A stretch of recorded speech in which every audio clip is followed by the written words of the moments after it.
they can't go to processor, memory, like CPU level, go to computer and network. That's kind of bottom to up, top level electronics. If you look at the photonics, we're talking about the same thing. Everything should start with atoms and crystals. But for electronics, you're really looking at the conducting property. So conductivity is key. Say if you want to conduct current, then you need something like metal, has really high conductivity. So, but in the insulator, the current cannot follow. But if you look at things to guide light, you're really looking at the refractive index difference. For example, you just have a really, say, a silicon wire, like optical fiber, not silicon, let's say silicon wire. Then you can guide light inside it. Somehow you couple light in from one end, you can get light out in the other end. The nice thing is, if you don't have this piece of silicon wire, then light will go to all directions, and the most difficult thing is to control the diffraction. You will diffract into a really, really large area, and in the other end, you cannot get much light intensity. So in photonics, we really play with refractive index to control the propagation of light. Also, you need to have something, so that's something called waveguides. Then you need to generate light, then you need lasers. Also, modulator. Modulator, let's say, for like a switch, electrical switch, you just turn the signal on and off, right? And the modulator is something you can turn on the light on and off. You will say, well, we can just turn the laser on and off to have this 1010 pattern, right?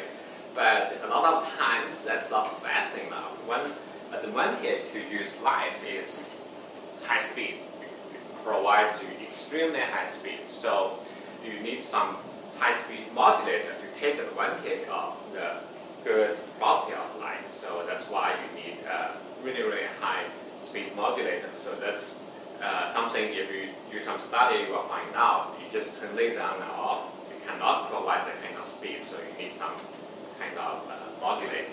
You usually make some standard high by lithium niobate crystal, or people are starting to make silicon modulators.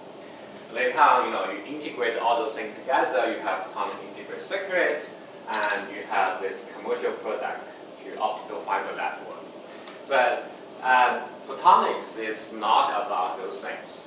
For bio people, they will have a totally different understanding about photonics. Well, say we use photonics to do the imaging. We see how molecules interact with each other, because for biology people, they believe if you see something, then you understand it better. But photonics or optics is the best tool for you to see very, very little things, right? Originally, you just use really high magnetics, but that apparently has some problem. Maybe if you use visible light, the best resolution you can get is a couple hundred nanometers. But for a lot of research now, people need to see things much, much smaller. You require high resolution thing. People are starting to play with optics and photonics to give you a better image. Let's just say for bio people. So for physics people, they try to understand the interactions between atom and light. Sometimes, if you look at a single atom, somehow you have this atom gas, right? They have very, very low vacuum things. Statistically, you get a single vacuum atom in a very, very small space. But at a finite temperature, this atom is always moving around. It's running motion, right? And then people start asking, is it possible to just absolutely stop atom? Then you have to get absolute zero temperature. But the thing is interesting, we know absolute zero is just minus 273.15 degree. Although people can go to thousands, even 10,000s of degree, but it's extremely difficult to get absolute zero. You can get in close, but you can never get to the point. So then in order to create this artificial absolute zero temperature, people actually use light to cool atom down, use the interaction between light and atom, and that's something being really hard in physics, because at some time at the point you can really start to see the quantum nature of the atom and the light. So that's for photonics in physics. If you talk about photonics in chemistry, then people making different molecules, then they can emit different type of light. They can even have this organic LED type of things. So for different people from different disciplines, they have a different understanding of photonics. So for this, it's more from the electrical engineering point of view. They talk of, they care about the telecom a lot. So we talk about light, right? But really, the same principle applies to a wide range of electromagnetic spectrum. So if you're talking about the wavelengths, it's somewhere from the unit here. If you look at the top line, from 1 kilometer, the wavelength, all the way to 10 to minus 12 meter. So that's 0.01 nanometer. That's really high-speed electron, actually. So if you look at those waves, for really, really long waves, it's called radio waves. And if you look at the visible light, it's actually somewhere here. Okay, so that's on the wavelength scale of about 1 micron, and shorter than 1 micron. Then you get to longer, usually 1.5 micron. That's a very, very important wavelength, right? People use it for telecom. That's a low loss window of the optical fiber. Then you get a little bit longer, say 3 to 10 micron. That's a heat radiation. So remember, if you watch those TV or play video games, they can imaging like people inside the building. That's thermal imaging. What they use is to detect those 3 to 10 micron signal emitted by the human body, because human body is the temperature is around 36, 37 degree, right? Actually, at that temperature, it will emit a particular wavelength of infrared light, and if you detect that wavelength light, then inside the building, because say human body emit a particular wavelength for this table, this desk, the temperature is different, so it will emit a different wavelength. If you can detect that radiation, then even you're outside the building, but you can find out where that person is, because when you emit that particular wavelength, it will transmit throughout the window, and you can detect the outside. So that's called thermal imaging. Then you go to longer wavelengths, so you have this microwave. We talk about the wavelengths. It's much longer here. It's about millimeter waves, even centimeter waves. Okay, and now you can look at what kind of things will emit those different wavelengths. For example, for visible light, you have light bulb, and for longer infrared, middle infrared, just human body. You go to microwave, microwave oven, you have radios, then it's going to radio waves. But for short wavelengths, you have X-ray and use high-speed atoms. At the same time, you can convert wavelengths into frequency, right? Also the energy, they are, wavelengths, frequency, and energy, they are really the same thing.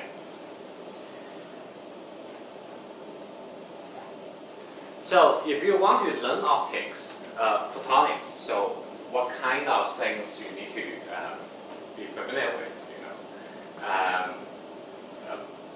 apparently you need to know electromagnetics, quantum physics a little bit, just quantum physics theory, quantum mechanics.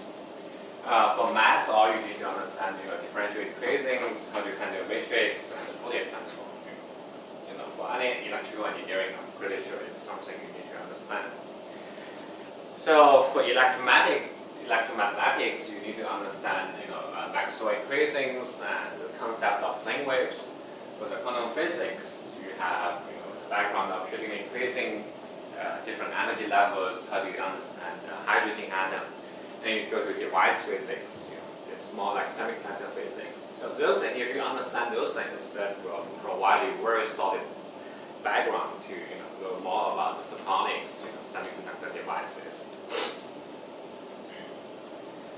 So why photonics is important? As I mentioned, it's really a cross-discipline. It involves a lot of different subjects have different understanding of photonics. They all study it, but there's some common ground, like how laser works, those type of things. It's really general. So if you want to use light as a tool, for your subject, or you just want to study light itself, then it's important to know photonics. Also, if you look at the telecom, everything, phone call, internet, cable, TV, then you need optic photonics for telecom communication. There are also many other applications by just using lasers, either for application or fundamental research. So one question is why people use light to communicate. So this is originally people use for communication. It's huge. And later on, for each of them it's a copper wire, and the copper wire altogether, then you have a copper cable, then you have cable bundle, then you bundle them all together. You look at the size, it's huge. But this is optical fiber. It's much smaller, and but it can carry the same amount of information. And also the quality is better, easier for communication, and it's much reliable. Say if you want to create a telecom link between two countries over the sea, right? You need something really reliable. You don't want, otherwise the cost is going to be really expensive. Just remember in 80s how expensive is it to make a telephone call. Probably you guys don't know, but I can tell you it costs a fortune to just call people in another city. And this is kind of some general idea how really phone call on internet or cell phone is made. So what you start with, you can, from number one, the phone actually convert your voice into electrical signal. Then electrical signal into central office, all those cell phone tower. Then actually those tower collect a bunch of electrical signal together, and you go to step level 2, you go to some central office, and you convert that into an optical signal. Then you have a bunch of optical signal together into a fiber, you transmit into the other end. Then you get it amplified, do some processing, and do the reverse processing to the end user. So really it's a complicated process. People, from the end user to the other end user, it actually goes through a lot of steps. And the longest distance, when you transmit from, say, Australia to the United States, that the longest distance is actually, most times the signal is transmitted by light, and the speed of light is really fast, so you even don't see any delay. So most delay you see, say, when you make an IP phone call, it's actually caused by electrical processing. The optical processing is really fast. Because we want to talk about photonic devices, and generally based on its functionality, you can have passive photonic devices and active. Passive, it just means it is you don't provide any electrical signal in, right? So you just it's actually mainly control the propagation and the kind of filtering of light signal, because you have different frequency, different wavelengths you can use. So sometimes you can use 1.5, sometimes you want to use 1 micron, then you need some kind of filter to control, right? I only let 1.5 pass, I only reject 1 micron signal. So you need something called filter, and most filters, a lot of filters are based on gratings. Let's see. The first thing is called optical waveguides, and most common example is optical fiber. You have a cord here, it will guide light from one end to the other end. Basically, for optical fiber, it relies on the index difference between the core and cladding to guide the light. But fiber is in this kind of circular shape, right? And it's kind of, if you see it, it's kind of like a Y. But people also make planar waveguides. So basically, that means if you look at the substrate, then you can make some kind of index difference between different material and use that to guide light. And you can think waveguides really as a pipe that guides light instead of a pipe that guides water. And you can also make a curvature of that, but what you really need is to create some refractive index difference. So this is a planar waveguide. So people need to use modern fabrication technology to make those waveguides. You start with some kind of waveguide material. It's usually a straight channel or something. Then you create those cladding core layers first. Then you do some kind of masking etching to create this waveguide shape like this one. So this is SEM, the microscope photo of channel waveguides. This is a couple of microns. Now, when people making waveguides in silicon, it's just hundreds of nanometers. And if you can focus light into here, it will be just guided in this channel, and you can collect light in the other end. So this is, you can use it for photonic signal processing on this waveguide channel. And another thing we talk about is coupler. Coupler idea is something to split or combine light, right? It's just like a, let's say, water pipe. Sometimes you want to split water into two different channels, so you need some kind of splitter. I mean, coupler is the same thing. If you look at those red arrows, it's really about splitting. But if you go the other way, then it's a combining. So really, the most common coupler is a 2x2 coupler, so you can combine and split light signal.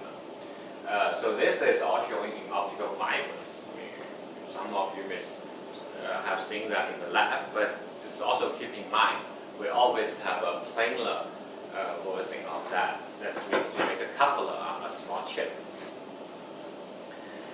And it's something called gratings. Gratings basically just a periodic structure. That's a grating on the planar waveguides. This is a grating inside the fiber. The idea is to have this periodic basing of refractive index. It's either by making those markers like this one.